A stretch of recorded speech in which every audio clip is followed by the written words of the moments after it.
Non, par contre, pour cette fois-ci, oui. Autant les 3 précédentes, on a voté pour parce que c'était des emplacements réservés, mais vous doutez bien que le PUP, là, on va voter contre pour différentes raisons. Déjà, bon, le montant de participation du PUP peut sembler élogieux.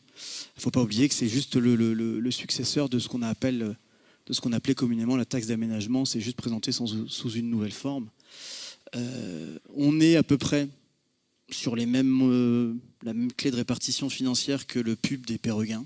Parce que le PUP des Péreguins, c'était environ 6 millions d'euros d'équipement pour 2,2 millions de participation. Et là, on est avec 3,2 millions pour 1,143 millions d'euros de participation. Participation qui, j'aime à le rappeler, n'est pas payée par l'aménageur, mais in fine, à la fin, il est payé par l'acheteur du bien, puisque l'aménageur ne va pas faire cadeau de sa marge. Donc c'est in fine ceux qui s'installeront qui paieront ce prix.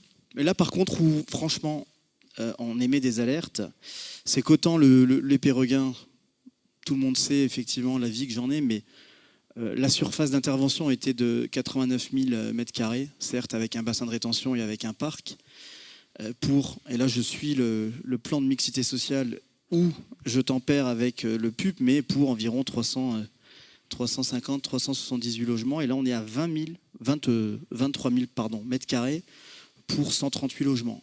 Ça va être très serré. Très très serré. On nous vend aussi une maison intergénérationnelle, c'est le nouveau nom, un nouveau nom sympathique, un nouvel emballage marketing, mais on nous vend une nouvelle maison intergénérationnelle, on nous vend du collectif.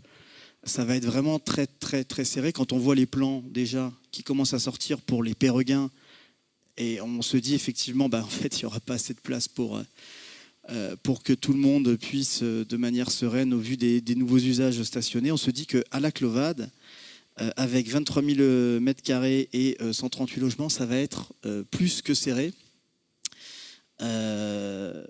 Donc 40 logements sociaux. Mais ça, c'est que dans la convention de mixité sociale. Autre différence, c'est que autant le PUP des Péreguins, on pouvait être contre, mais on avait la clé de répartition.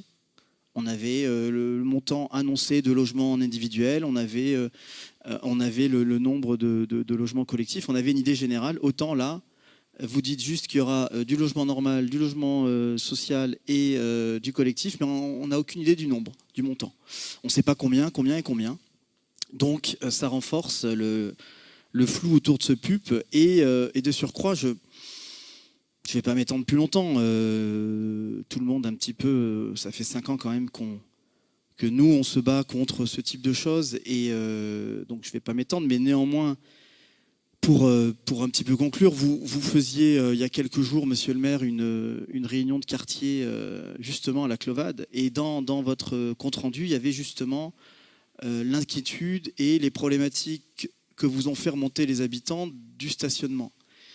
Et avec ce PUP va se produire exactement la même chose qui s'est produit sur tous les logements construits avant 2020, rue Léonard de Vinci, Michel-Ange et de manière générale tout le long de Marc Chagall, à savoir que les gens, on a beau se dire que tout le monde va faire du vélo et que tout le monde va prendre le train, mais en fait les gens dans leur vie, ils ont besoin de 1 à 2 voitures par foyer, si ce n'est un peu plus, et donc les gens dans ces quartiers-là déjà ne savent plus où stationner. C'est un peu la guerre perpétuelle. Et à la Clovade, il va se produire exactement la même chose. Ça va être très très serré et c'est sur ces mots que je conclurai.